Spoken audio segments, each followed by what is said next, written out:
Hello guys, स्वागत है आपका टॉपर साइंस। दोस्तों, आज की इस वीडियो हम लोग मैन्युफैक्चरिंग इंडस्ट्रीज जो कि आपका ज्योग्राफी का 6 चैप्टर है, इसे हम देखने वाले हैं।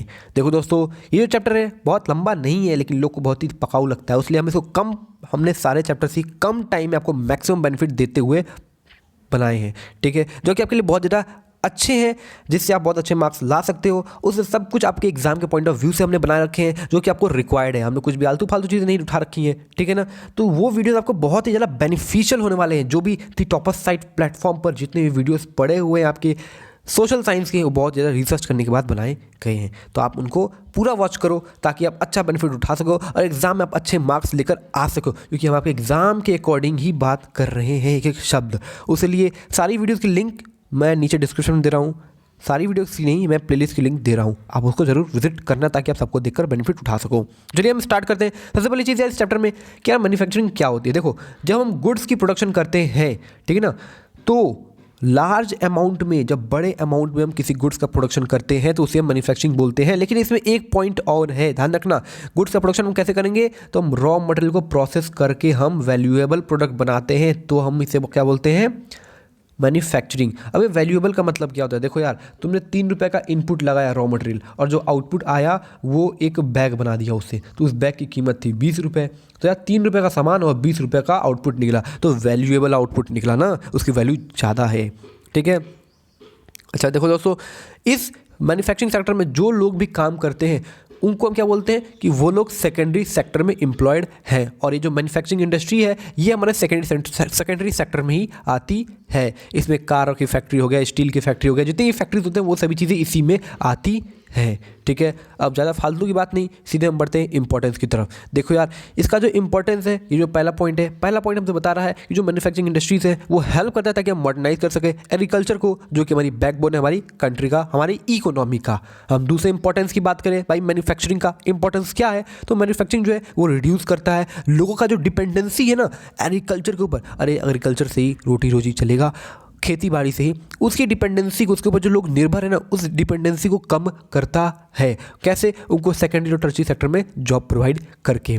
जो हमारा इंडस्ट्रियल सेक्टर है, जो हमारा मैन्युफैक्चरिंग सेक्टर है, इसके डेवलपमेंट से क्या हुआ कि इसने जो ना अनएम्प्लॉयमेंट, इसने गरीबी को मिटाने की कोशिश की है, इसने हेल्प किया है। ये जो है रिजल्ट डिफरेंसेस को भी कम करने में हेल्प किया है। वो कैसे करेगा, तो उसने क्या किया कि बहुत सारे बैकवर्ड एरिया में, ट्राइबल एरियाज़ में इंडस्ट्रीज को सेटअप करके वहाँ के लोगों की हेल्प की, जिससे वहाँ के लोगों को अर्निंग हुई है, जिसकी वजह से वहाँ के लोगों के बीच में जो है रिजल्ट डिफरेंसेस कम हुए in compare to other areas. और दोस्तों, एक्सपोर्ट कर पाते हैं मैन्युफैक्चर्ड गुड्स का, जिससे हमारा ट्रेड कॉमर्स बढ़ पाता है, जिससे हम फॉरेन एक्सचेंज यानी विदेशी करेंसी को जो है अर्न कर पाते हैं। और यहाँ पर लास्ट पॉइंट बता रखा है कि भाई वो कंट्रीज जिन्होंने अपने रॉ मटेरियल को ट्रांसफॉर्म करके वाइड वैरायटी ऑफ, मतलब बहुत तरह तरह के रॉ मटेरियल से बहुत तरह तरह की चीज़ों को, गुड्स को बनाया है, वैल्यूएबल गुड्स बनाया है, फर्निश्ड गुड्स बनाया है, फिनिश्ड गुड्स बनाया है, वो लोग आज प्रॉस्पिरस है, मतलब समृद्ध है। तो अगर हमें समृद्ध होना है, इंडिया को अगर समृद्ध होना है,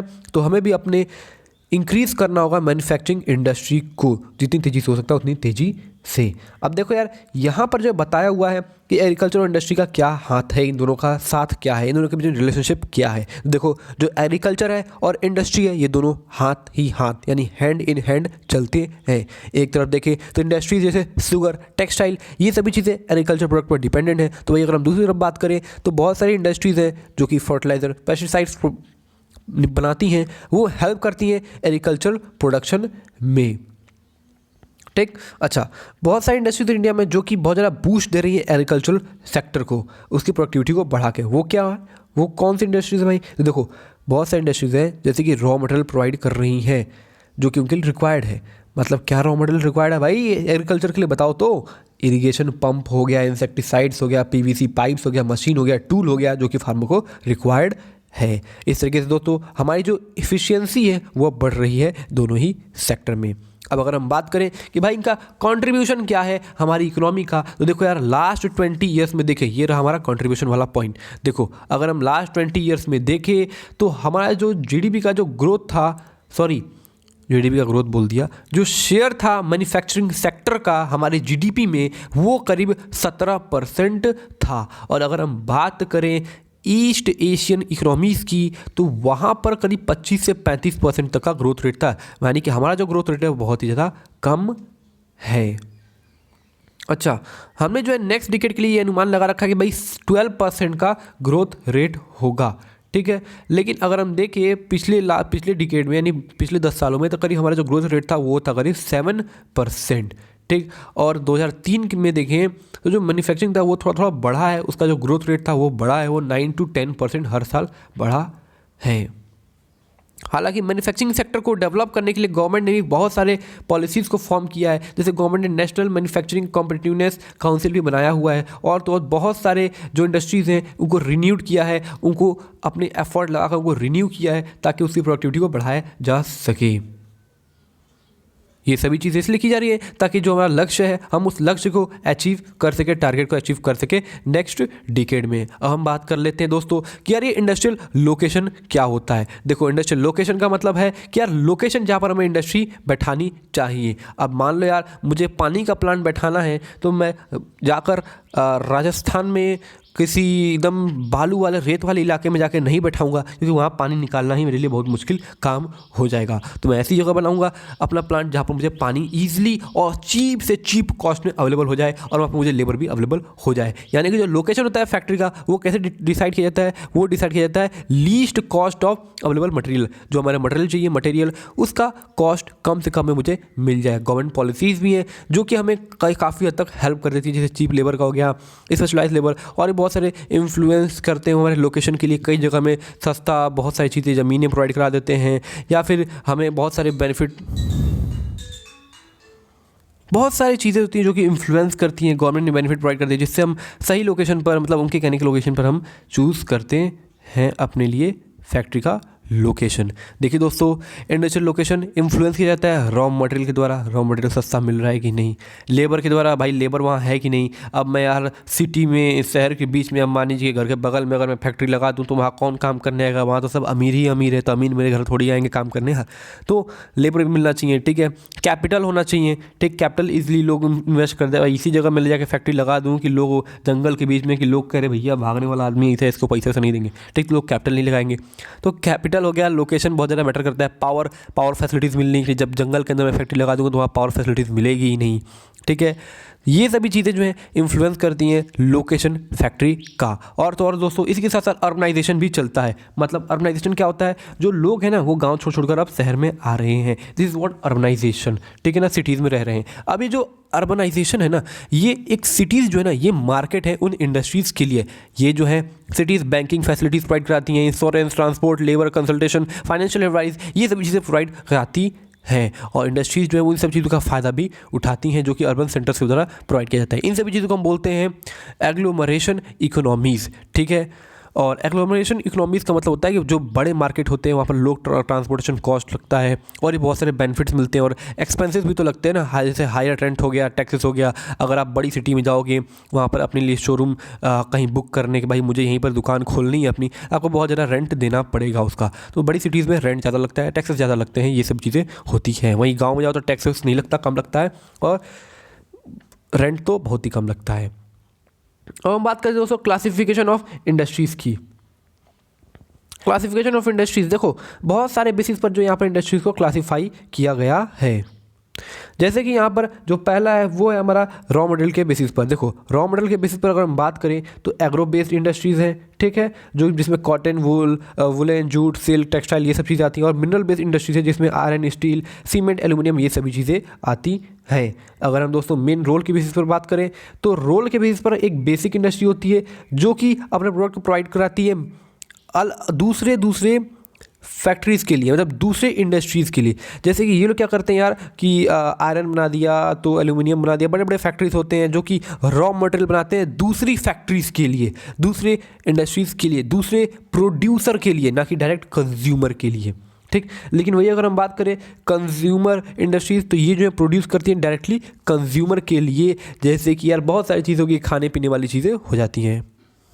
अब हम बात आगे करते हैं दोस्तों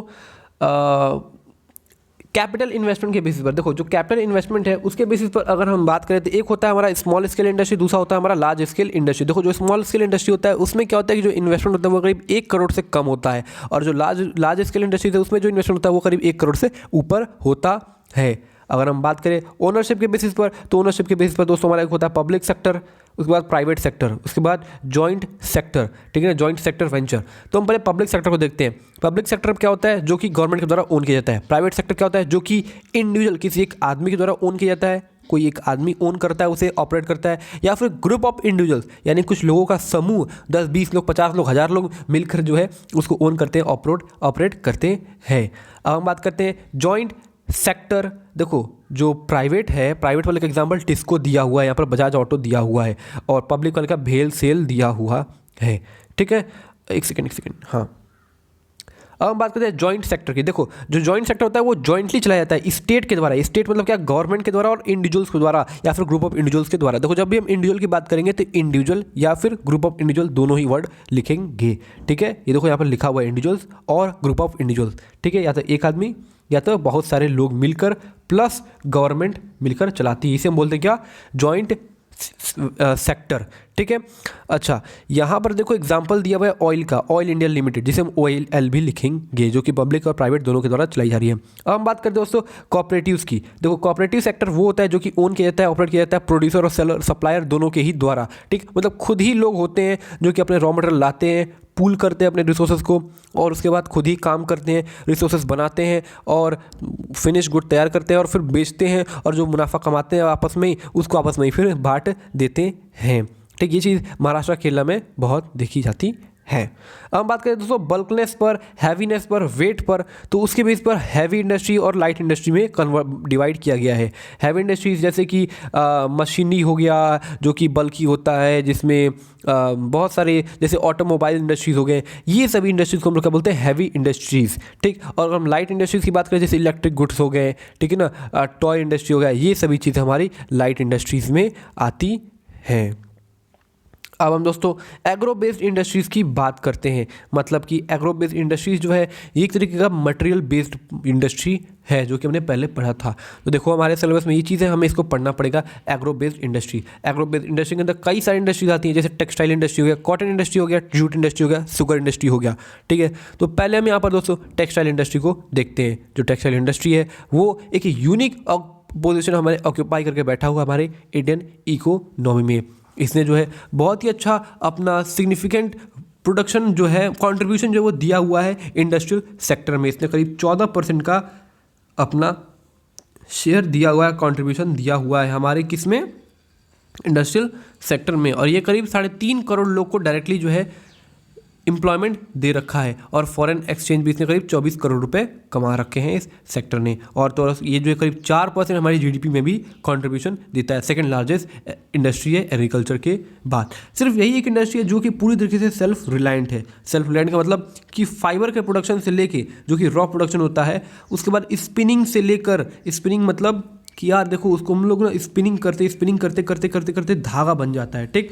तो ये जो धागा इसे हम यार्न बोलते हैं। और फिर यार्न से जो है ना वीविंग क्निटिंग करते हैं, जिससे कपड़े तैयार होते हैं, फैब्रिक तैयार होता है, और फैब्रिक को डाई किया जाता है, फिर उसमें सीविंग की जाती है, मतलब सिलाई की जाती है, जिससे एक कपड़ा तैयार होता है। कपड़ा मतलब जो टी-शर्ट, जो पैंट तुम पहन रहे हो, उसको सीविंग करते हैं तो जाकर वो बनता है। लेकिन जो कपड़ा तैयार होता है ना, वो किससे तैयार होता है, कपड़ा जो है ना वो यार्न से तैयार होता है। जैसे देखा होगा कि आप जाते हो मार्केट में, कहते हो कि भाई मैं कपड़ा पहनूंगा, मतलब कपड़े का मतलब कहना चाह रहा हूँ यार कि कपड़े आते हैं, ठीक है ना, लंबे लंबे, जिसको आप कटवा कर उसको फिर सिलवाते हो, तो वो सीविंग हो गई, ठीक। सीविंग के बाद जो है पूरा अपना आपका एक ड्रेस तैयार हुआ।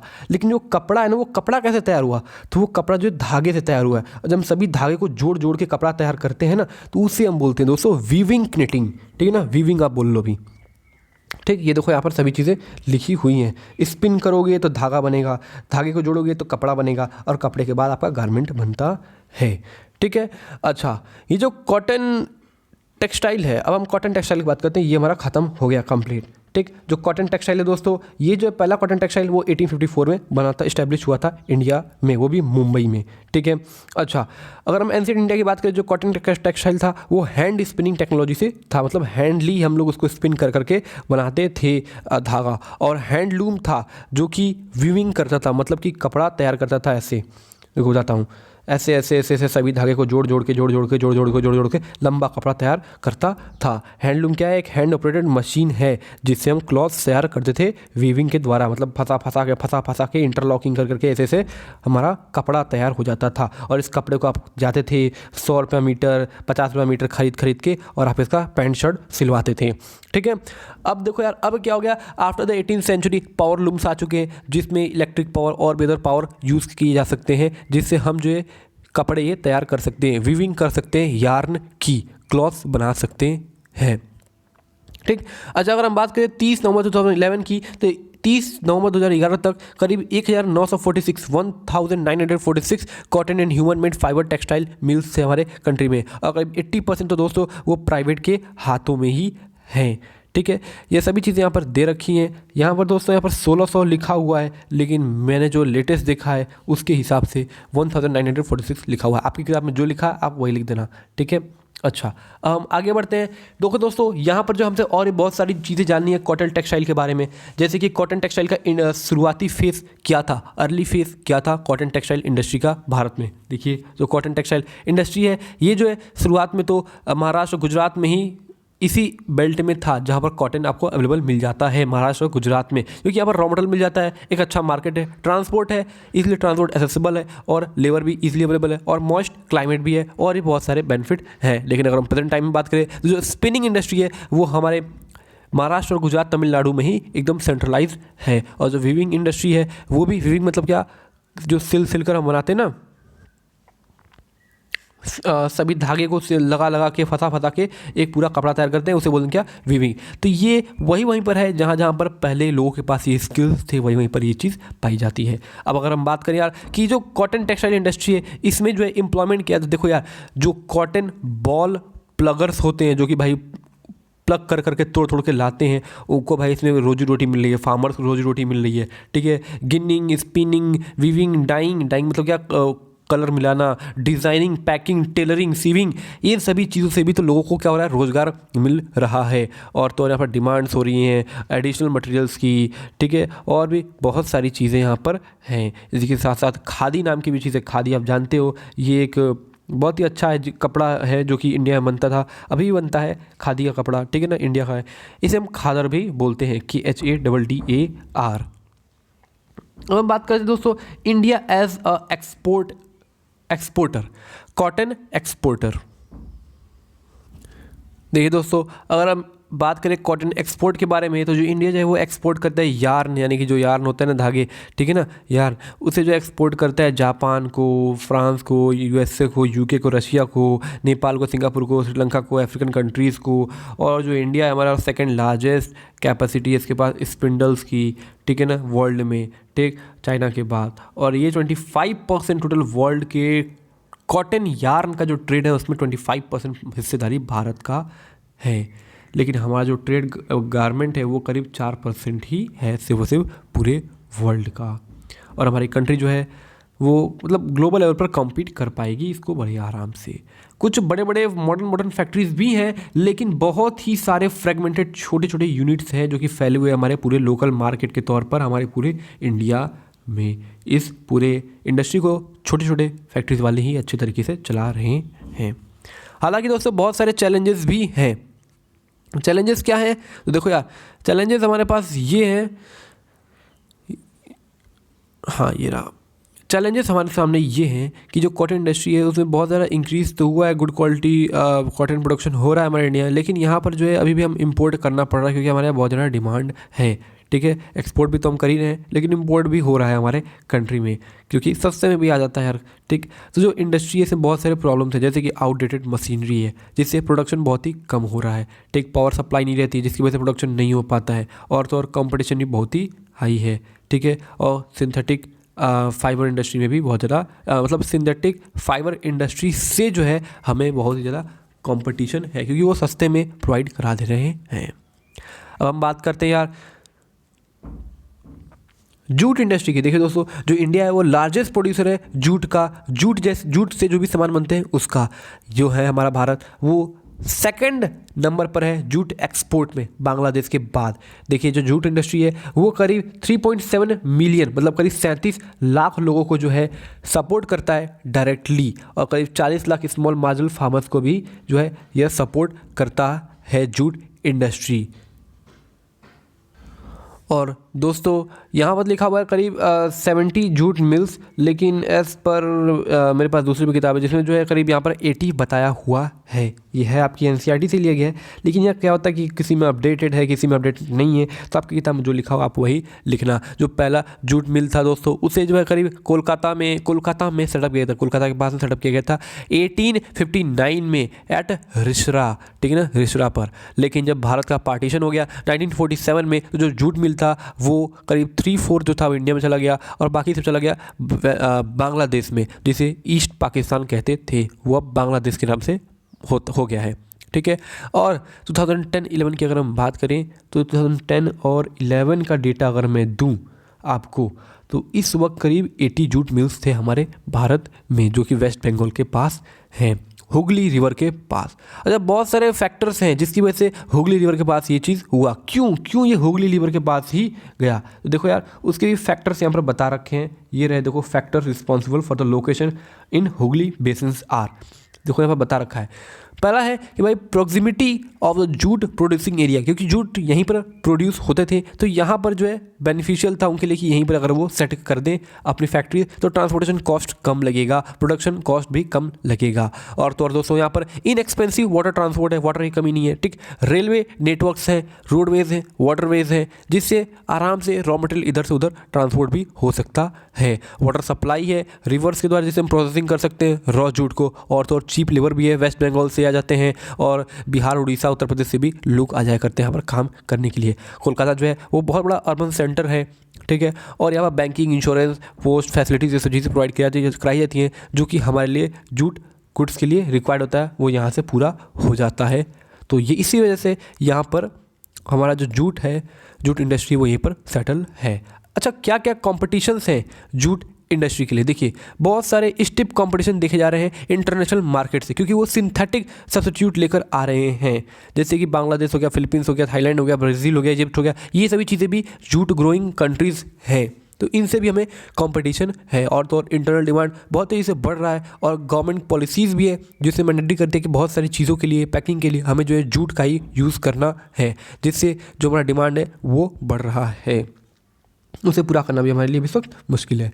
अगर हम बात करें गवर्नमेंट ने क्या क्या पॉलिसीज़ लाई हैं, तो 2005 में गवर्नमेंट ने जो एक पॉलिसी लाई थी, ये देखिए, ये 2005 में नेशनल जूट पॉलिसी, ठीक है, जिसका मेन मुद्दा ये था कि हमें इम्प्रूव करना है प्रोडक्टिविटी को, क्वालिटी को बढ़ाना है, इंश्योर करना है कि अच्छे प्राइस मिले जूट फार्मर्स को, और तो और जो प्रोडक्शन है उससे हमें बढ़ाना है। और द मेन मार्केट जो था जूट का वो क्या था, यूएसए है, कनाडा है, रशिया है, यूके, ऑस्ट्रेलिया है, अरब है, यूनाइटेड अरब रिपब्लिक है, ये हमारा मेन मार्केट है जहाँ पर हम एक्सपोर्ट करते हैं, जहाँ पर लोगों की रिक्वायरमेंट होती है।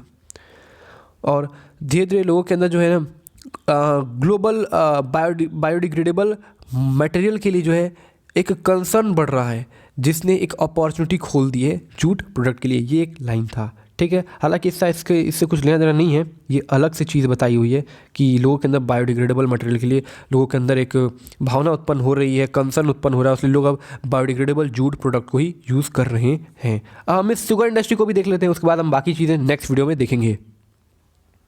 देखिए दोस्तों, जो इंडिया है वो हमारा सेकेंड है पूरे वर्ल्ड में शुगर के प्रोडक्शन में, ठीक है ना, और इसी के साथ साथ यहाँ पर जो है फर्स्ट है गुड़ के प्रोडक्शन में और खानसारी के प्रोडक्शन में, ये सभी चीज़ें उसी से बनती हैं, ठीक है ना।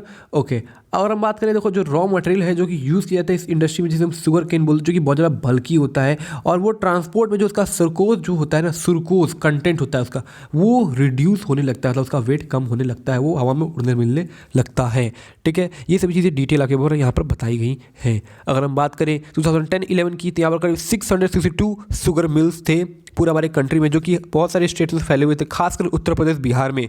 तो उत्तर प्रदेश बिहार, महाराष्ट्र, कर्नाटका, तमिलनाडु, आंध्र प्रदेश, गुजरात हो गया, पंजाब, हरियाणा, मध्य प्रदेश में था। लेकिन 60% जो मिल्स थे वो करीब हमारे थे कहाँ, यूपी और बिहार में। देखिए यहाँ पर जो पुराना डेटा दे रखा है, ठीक है, मैंने आपको नेट डेटा बता दिया है, करीब 662 मिल्स थे है। ठीक है, और जो इंडस्ट्री है सीजनल है, उसलिए दोस्तों यहाँ पर कोऑपरेटिव सेक्टर्स ज़्यादा अच्छे तरीके से काम कर पाएगा। और तो और यहाँ पर अगर हम रिसेंट ईयर में देखें तो जो मिल्स हैं वो साउदर्न और वेस्टर्न स्टेट्स में, जैसे कि महाराष्ट्र में कॉन्सेंट्रेट हो रहा है, वहाँ पर अब मिल्स खुल रहे हैं, क्योंकि वहाँ पर जो है सुरकोज का जो कंटेंट है वो ज़्यादा है। ठीक, और क्लाइमेट भी जो थोड़ा कूलर है, जिसकी वजह से क्रशिंग सीज़न लंबा चल सकता है। आपने देखा क्रशिंग करते हैं तो क्रशिंग का सीज़न जो है वो लंबे समय तक चल सकता है, क्योंकि क्लाइमेट जो है थोड़ा कूलर है, और गर्म रहता ज़्यादा तो फिर जल्दी सुक्रोज ख़त्म हो जाता। अब हम बात कर लेते हैं आखिर में इसमें चैलेंजेस क्या क्या हैं। देखिए बहुत सारे चैलेंजेस हैं, वो ये है कि सीजनल नेचर है।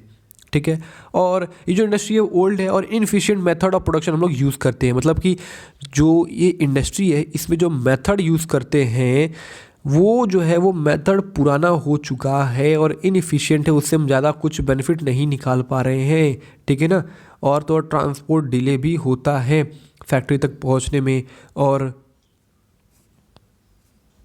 जो हमारा बाई प्रोडक्ट निकलता है उसके भी यूज़ को मैक्सिमाइज़ करने की कोशिश की जाए, ताकि जो है हमें जो मुसीबतें हैं, प्रॉब्लम्स हैं, जो हमारे इनएफिशिएंसी है उसे हम घटा सके। तो यार ये था हमारा पूरा का पूरा पहला पार्ट। ठीक है, अब हम नेक्स्ट वीडियो में मिलेंगे आपको मिनरल बेस्ड इंडस्ट्रीज़ के साथ। ठीक, मिनरल बेस्ड इंडस्ट्रीज़ को भी हम पूरा का पूरा ख़त्म कर देंगे। बहुत ही अब ज़्यादा कुछ नहीं बचा है, बहुत ही थोड़ा सा बचा हुआ है। 20 मिनट बहुत हो जाएगा, 20 मिनट में खत्म हो जाएगा। मिलेंगे अगली वीडियो। बहुत बहुत धन्यवाद यहाँ तक वीडियो देखने के लिए। अगर वीडियो आपको लिए हेल्पफुल होगी तो प्लीज़ इस वीडियो को लाइक करना, शेयर करना अपने दोस्तों के साथ, और कमेंट करना, आपके कमेंट में पढ़ता हूँ, और नए चैनल पर तो सब्सक्राइब करना। बहुत बहुत धन्यवाद।